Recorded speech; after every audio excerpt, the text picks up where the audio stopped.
Hello and welcome to The Lens with me, Sarah Travers. The Lens is a Business in the Community podcast in partnership with One Young World. Well, I'm so delighted that our guests today are Peter Perry, CEO of Cymru, Welsh Water, and Annina, Senior Manager and Head of Strategic Foresight at Capgemini Invent. Now, in this episode, we'll be exploring an issue that's at the heart of all businesses today, the cost of living crisis. We'll also hear how one of our guests started life as an apprentice and how responsible disruption and transformation are business imperatives for every organisation today. To find out more, let's get into the conversation. Peter, Annina, welcome to The Lens. So, Peter, if we start with you, first of all, it's always nice to get a little sense of who our guests are. We see CEO of Cymru, Welsh Water, but who's the man behind the big title, so to speak? Tell us a bit about how you got into your organisation.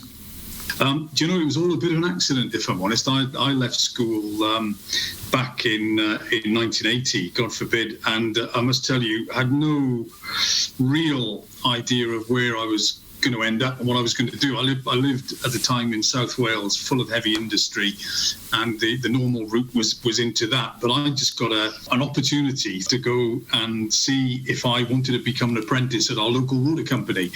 And do you know, I joined it, and I must tell you, I'm as enthusiastic today as I was then for this industry. The industry grabbed me. It is an industry that gets under your skin in the nicest possible way, because whether you're supplying drinking water, which ultimately is, an absolute prerequisite of life, or whether you're dealing with the other end of our business, our wastewater, our sewage business, they tend to be in great environments. And with the wastewater side of the business, you're actually protecting the environment. So all those kind of things have really shaped my career. And then I guess on the managerial side, I had some opportunities to take on more responsibility. I probably had some good people I worked with, some great people who maybe saw a spark of something in me. And I took every opportunity that came my way, including taking some risks and travelling for work. I then joined the electricity industry for a while in South Wales, which was brilliant, and gained some further experience. More latterly, about just under 20 years ago, I guess, I went to work for a commercial utility business across Europe, and that was great. The wider person, very, very interested in sport, love the great outdoors. I've got a 9-year-old grandson who keeps me very, very grounded. So that's me. Well, your passion for life really shines through. You didn't do the university route at that time, and you've become a bit of a poster boy for apprentices. Look what you can achieve if you don't necessarily take the traditional route at the time. So where are you now with the way you recruit apprentices? Is it something that's very important to you? It is, but you need a blend in any organisation. I think, we have some very, very, very clever graduates that we recruit on an annual basis. We've got about 200 let's call them trainees in the round in our organisation at any one time, and we're topping that up with about 30 people joining us every year, and it's a lovely blend. What I've learned is you need an absolute blend of people and all ages and all backgrounds, and it is incredibly important for us. We've got 40-year-old apprentices these days, which I think is brilliant, and a good smattering of female colleagues and colleagues from other backgrounds and minorities as well, but not enough of them. So for me, I think the apprenticeship has re-emerged. So, Annina, I absolutely love your job title, Head of Strategic Foresight. Can you tell us how you've come to be in this role and what you actually do? Yes, absolutely. So strategic foresight is the field around future analysis and strategy, and really around coping with the insane amount of complexity and uncertainty that we see in the world around us today. And that is really what attracted me to this field. I studied a BA in history and an MA in international security. And both of those fields really try and understand how the world around us is developing and why. and how we can impact it in a way that makes our future better.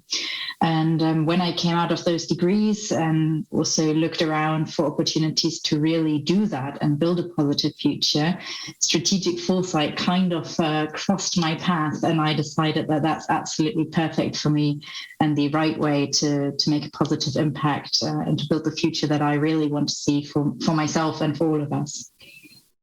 So what's a typical day for you then? Or is there such a thing? Yeah, the great thing is that there isn't such a thing, because with strategic foresight, we can work on literally anything and any topic that comes to mind. So in the past, we've done stuff on sustainable mobility. We've done stuff on the future of disaster response. And to me, that's a great thing to be able to look at all these different issues that are facing us today and that we have to solve as a global community in the most cases. You've alluded to the changes in the work demographic. The workforce has become more diverse. But what other changes and challenges have you seen? I think the changes, you have to mention technology, and I'll mention, IT and computing is absolutely incredible. When I joined, everything was still paper-based. There were mountains of paper around the place. Whereas over the course of the last 40 years of my working life, the idea now that our frontline colleagues have an iPad, and on that iPad, they do everything from getting their work, getting their geographical locations ready for the day, having their health and safety briefings, and taking part in meetings in video conferences. So the technological change that's come with computing is incredible. I think the other kind of change I've seen is much more of a responsible attitude to the environment. The idea that the environment does really matter. I would argue that my colleagues in the water industry, even many decades ago, had that sort of focus. I think customer expectations have changed. I think people are rightfully, in my mind, much more demanding of the services they receive. I can recall times when a community would lose water for a day or two, mm-hmm. and they wouldn't complain too much about that, whereas today, rightfully, a few hours, and we're delivering better levels of service. And what I'm also delighted about really is there's much more of a view these days to take on global perspectives. A great example in our own business, we're working with 70 organizations on our long-term research, development and innovation strategy. And those organizations are global consultancies. They're universities from around the world. And again, I think we're doing much more of that because the world has shrunk in many ways, hasn't it? Those sort of things are pretty transformational, I think. I suppose living where we live in the UK, we take it for granted that we can turn a tap on and that water comes out. We take it for granted that we can flush a toilet and waste is taken away. But when you look at how scarce water is, or drinking water and safe, fresh water, how scarce that is, and when you look ahead, how scarce that's going to become, how big a worry is that for you? It's probably for us, after the health and safety of our people in the activities they carry out for us, I would say that climate change risk is probably the biggest risk we as a business face, and arguably society. We can look at the trends in relation to the weather systems that hit us on the western seaboard of the UK, and the intensity of rainfall when we get hit is very, very different to what we've been used to. I think we this last summer, the drought of 2022, which has hit both not just Wales but other parts of the UK, is a real significant milestone. I think we've had the combination of the highest temperatures, the greatest amount of sunshine, and the lowest ever level recorded of rainfall in some parts of the country. So this is incredibly real. We've worked with a number of universities who've put in a lot of predictive analysis about where climate change is heading in the UK. And if I look back at our business plans of 2015, 2010, we knew what was coming. I think what we're becoming more concerned about is the frequency, because the last significant drought in this part of the world was 2018. That was 4 years ago. If you go back before that, they tended to happen once every decade. Adaptation to deal with it is going to be the real challenge for our children and grandchildren. Does this keep you awake at night? It does, particularly when we're in the eye of the storm or the centre of the drought, for sure. Because if you look back at this summer that's just ended, absolutely, we have seen river levels in Wales. We have seen our corresponding reservoir levels that are filled very often from those rivers at never seen before levels. I think if you're in an industry like ours, which is so reliant on the environment for our base products on the one hand, and then the protection of our infrastructure on the other, this is probably, in terms of our risks, the very highest that we're facing as a company and as a society. Just talking about your customers, you're a not-for-profit organisation, isn't that correct? And you've talked about being responsible and being an educator of your customers. So what are you actually doing to help them now with this cost of living and energy crisis that we're in? Sure. We proportionately, we are a not-for-profit, not-for-shareholder. We operate as a company that makes a profit. The difference with us is we retain it for the benefit of customers. It doesn't leave to shareholders. Proportionately, we have the biggest help scheme or aid scheme for customers who struggle to afford their water bills. We effectively cut a water bill in half for about 140,000 of our customers at present. We also do a range of other things. We look at opportunities that when people are vulnerable, it sometimes can be a transient state. They're not vulnerable permanently. Some people are, unfortunately, but we allow people to take breaks in their bills. If we get a commitment for them to come back and start repaying in 2 or 3 months' time, we'll allow them those periods to get through those times of trouble. We are making provision for another 50,000 customers to go on to that 144,000 people that we help already.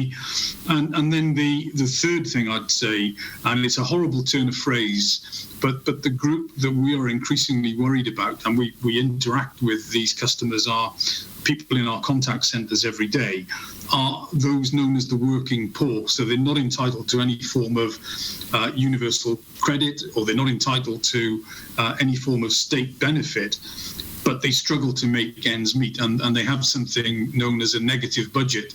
We've got a scheme we're going to pilot into our big urban areas in January, so we're looking to extend the help that we can give our customers.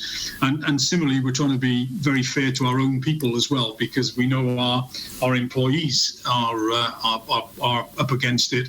Absolutely, yes, it's terrifying, and it's wonderful to hear everything that you're doing.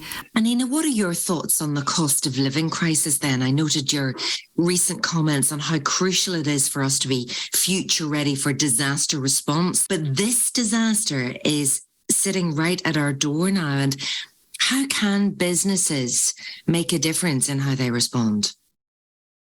Yeah, I think there are really two sides on this. The one thing is that we are seeing that crises and the cost of living in particular, but also all the others we see, are becoming more and more intense. So that means we are facing larger crises, longer crises, more frequent crises, to be honest, also. And the impact and the origin of these are becoming more and more diverse. And I think that is something that as a society we have to tackle, and businesses play a key role there. And in the past, I believe businesses have been a little bit sidelined, and in the past years we've seen that they've come a lot into focus in solving these issues. And first and foremost, I think the big potential in business is that they tend to be quite fast thinking, and they tend to see both the potential and the challenge. And especially in crisis, I do believe that seeing both sides is key. Because yes, of course, we need to solve the problems and we need to solve the big challenges that we see around cost of living and otherwise. But at the same time, usually there are a number of opportunities in this as well. And technology is one great example for that. Technology can really help us solve crises. And at the same time, it offers the potential to make our future so much better for all of us. Annina, I know you're part of the Capgemini Invent, and in the description that I read, it said that the organisation is an innovation, design and transformation powerhouse, accelerating ideas into prototypes and scalable real-world solutions that help clients get the future that they want. So what does that actually mean, and how does it fit with responsible business? Yeah, I think for me, there are really two key parts in that statement. One is real world, because that is something that absolutely needs to be at the focus of businesses, and that I love about what we do. Businesses, and especially Capgemini, provide solutions that are tailored to problems that we see today, that are quick on the market, and that really aim at solving these things hands-on. And the second part, of course, for me, is get the future you want. Because I work with strategic foresight and because I love working on future analysis, of course, this is really what I live for. And I love that it's so ingrained in the Capgemini DNA. It means I get to exchange with so many colleagues on how we can actually have an impact in all the different fields that we see crisis in, and what it means in daily life for everyone that works on these issues. And can you really get the future that you want? Yes, I have thought a lot about this because I think this is a very tricky question, but I genuinely believe you can.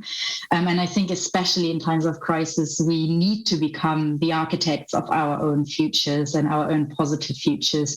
And we need to move away from seeing ourselves as victims. And I know that's hard, and it requires a lot of perseverance and boldness, and especially teamwork. But I genuinely believe if we want to solve the crises that we see today, especially those becoming more and more intense, we do need to step away from seeing ourselves as the victims of those crises and start building the positive futures that we want to see. And then what about those poorer countries and people there who maybe don't have the same voice as other parts of the world? What should we be doing to help make sure that everybody gets the future that they want and deserve even?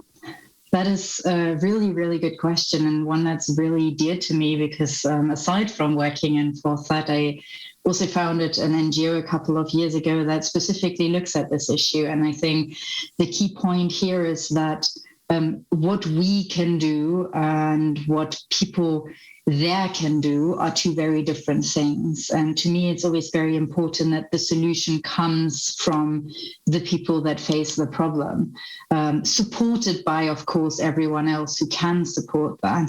But I absolutely believe that we cannot solve someone else's crisis, and we shouldn't, because we just don't know enough about their situation. For me, the way forward here is really to offer the support that they need, be that in financial terms or in terms of knowledge, expert knowledge that we can provide, or guidance to enable them to find or even just enact the solution, because I think very often the solution is already there. People know what they want to do. They are just lacking the means.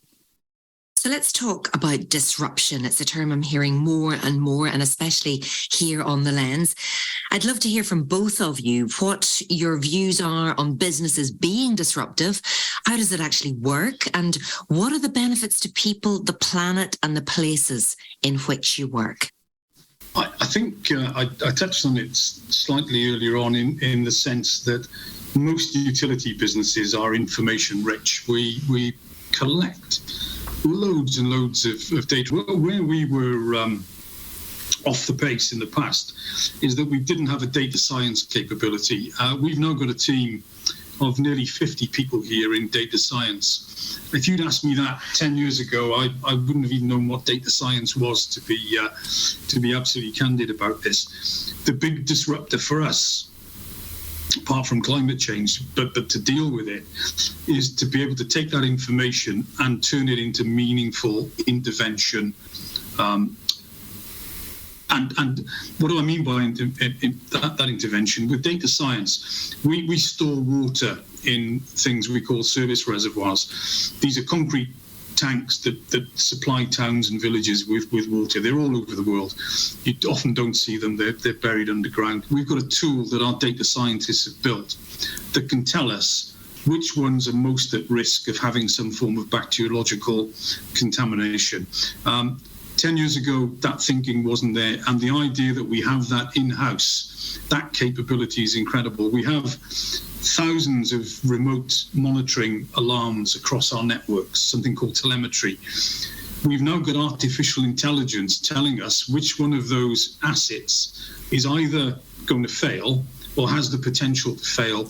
And we try and get to those assets before they do and before they hurt the environment or spoil service to customers. So the biggest disruptor for us is technology, and in particular data, and that automation of that data and making it readily available to use. So it's a technological revolution in a way. I think the other disruptors for us are very much focused on our customers, and there's no two ways about it. Our customers are much more environmentally aware these days, and you will have seen, certainly in the UK, a lot of criticism of water companies for our environmental performance. And for the avoidance of doubt, I know my colleagues and I in water utilities want to make our environmental performance even better than it is, and we know we've got a long way to go. But that societal disruption, demanding different standards, demanding things change from what we've been used to in the past, are probably the two big disruptive areas for our business. Yeah, for me personally, I think the more powerful term is transformation in general. I know that's very subjective. I absolutely love that disruption has moved away from being this absolutely negatively connotated term to being something positive, to showing or delineating some very agile and flexible and fast change, which I think is what we need sometimes. But at the same time, I do think that in very many crises, we don't necessarily need this very quick disruptive change, but much rather a future transformation that can span years. And sometimes both of these have a role to play. I do think with topics like the climate crisis, disruption has a huge value just because we do need that change to happen very, very quickly, and we need it to be momentous. We can't afford to wait 20, 30 years to solve this. And yes, we do need to think about the long run here, but at the same time, we need the quick change. I think for society, very often a transformative process is much more able to carry them with it, rather than having a disruption that comes very quickly and potentially also has a very short-term impact. And how hard can that be always to get everybody on board that you need to be on board? I think that's very tricky. I think that is something that requires a lot of expertise in bringing people together, in finding a consensus, and in getting people to actually act on common ground. And every context is different. If you look at disaster response, if you look at the climate crisis, every situation has different stakeholders and, of course, needs a tailored solution. So Business in the Community is encouraging businesses to go faster, braver and bolder in the decisions they're making for the benefit of people and the planet. So we're asking people to think about this in three key ways. 1, how is your business being fairer to your people? 2, greener in its treatment of the planet. And 3, working together with communities. So I'd love to ask each of you how your businesses are doing that. Annina. Yeah, I think one of the great things about Capgemini Invent is that we are so people-centric. So when it comes to being fairer to our people, that is absolutely at the heart of this company.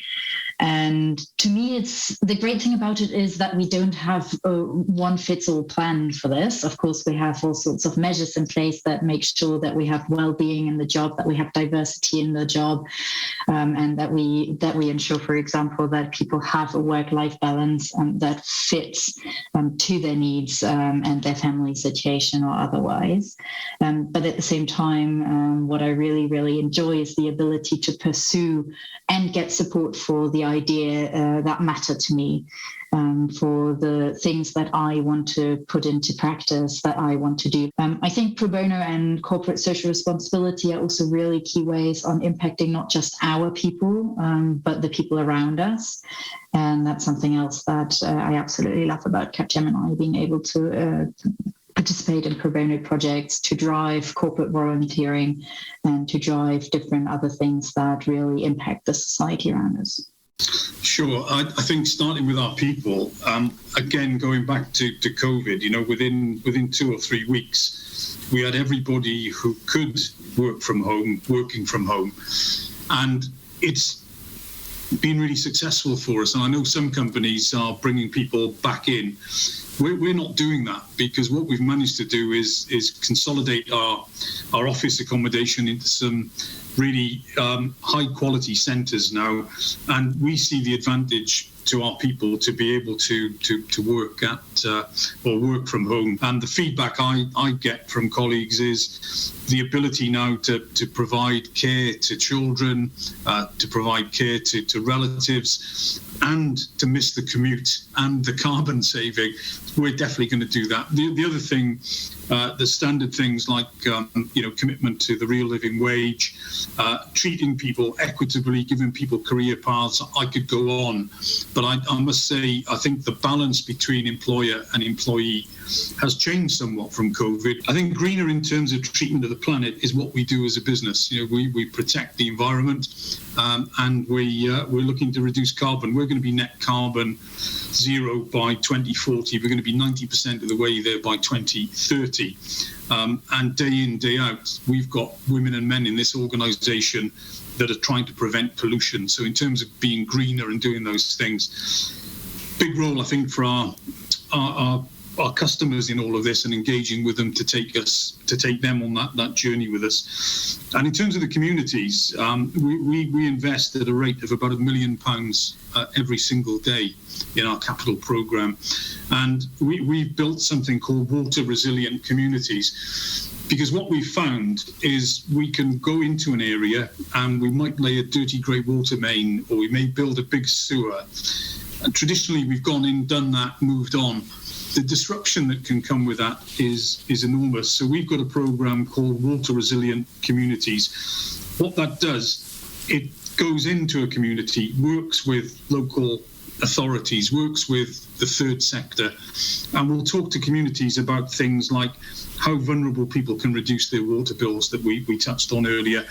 We found that our recruitment of apprentices and trainees in our most deprived areas was non-existent. So we now go in and couple the idea of recruitment in an area that we're going to be putting in a new improvement scheme of some sort.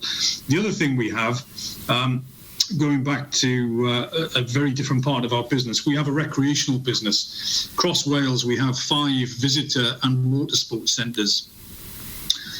You can imagine the location of these reservoirs in the main are in some of the most beautiful parts of our country.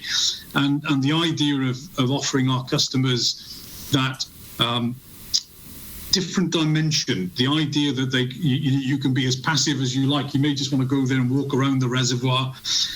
We've got 5 mountain bike tracks, one of them world class down in West Wales. We've got climbing walls, we've got fishing, we've got windsurfing, we've got paddleboarding, encouraging our customers to take an opportunity to use these facilities. So that's what we're doing in those 3 areas.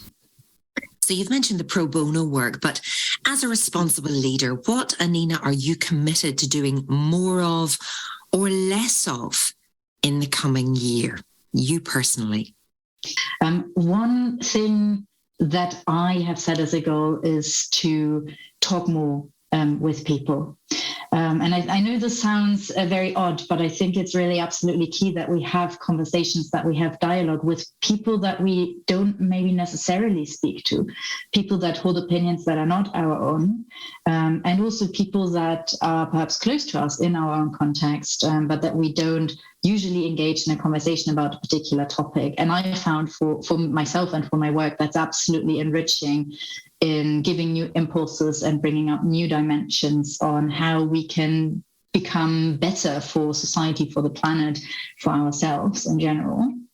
The second one really is key in our policy as well. We have an absolutely stringent sustainability policy that we really drive and stand behind. So I'm only traveling by train. I'm not traveling by plane. At least that is the goal. That's a very good question. I think whilst the upside of COVID is that we do a couple of things, don't we? Number one, we're far better at this remote meeting, and I think that's great in a way because it saves driving and carbon. I've just spent the last month doing 20 road shows with our teams across Wales, face-to-face meetings with our 3,000 employees. We haven't been able to do that since 2019. One of the things that I'm determined to do now is get back out on the road and meet people in the workplace face to face. So that's definitely one. And having done the road shows and finished in Aberystwyth last Friday, it just goes to show the value of having real time feedback rather than over the screen. So for me, it's going to be that. And on the personal side of things, getting out in nature as much as I can as well. It's brilliant, isn't it? Rather than being stuck in an office like I am today. I'd love to know, Annina, do you have any questions for Peter?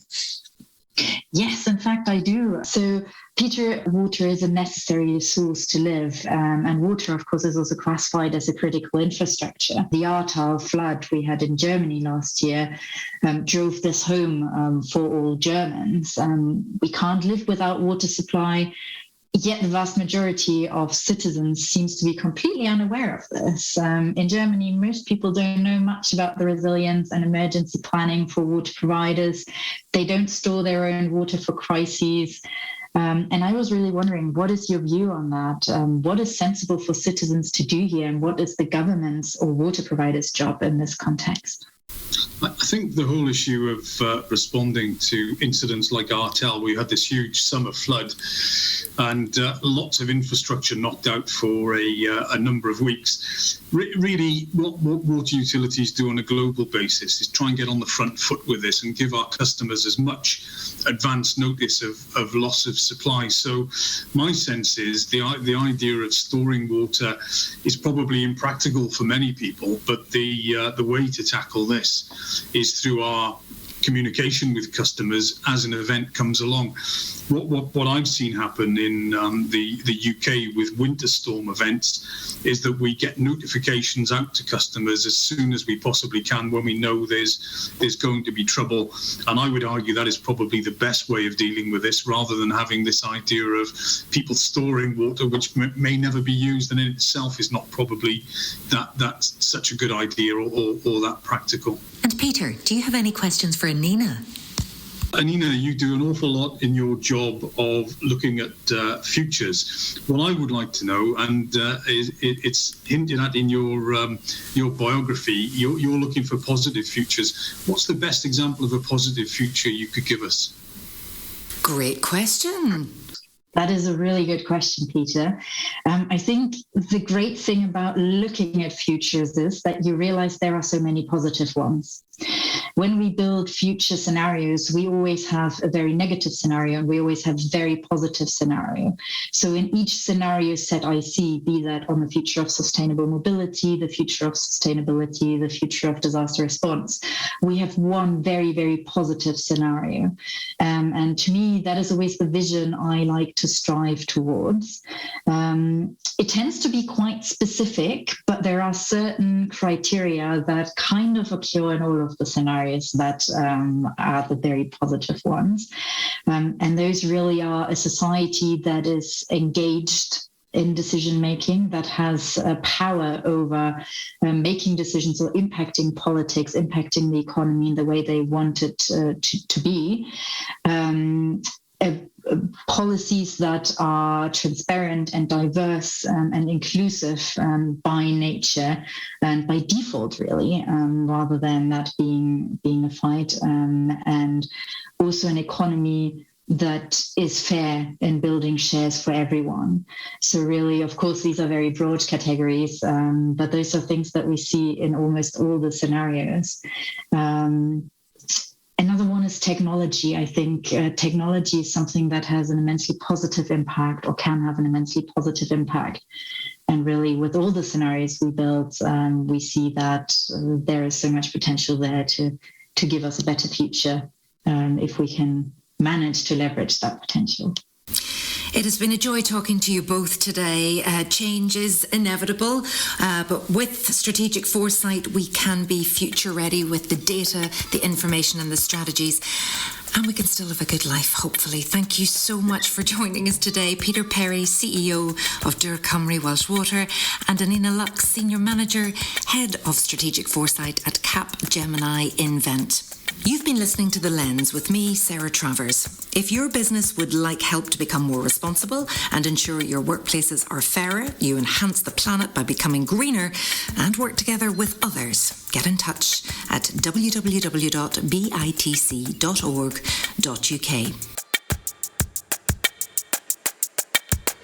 Thank you for listening, and tune in next time.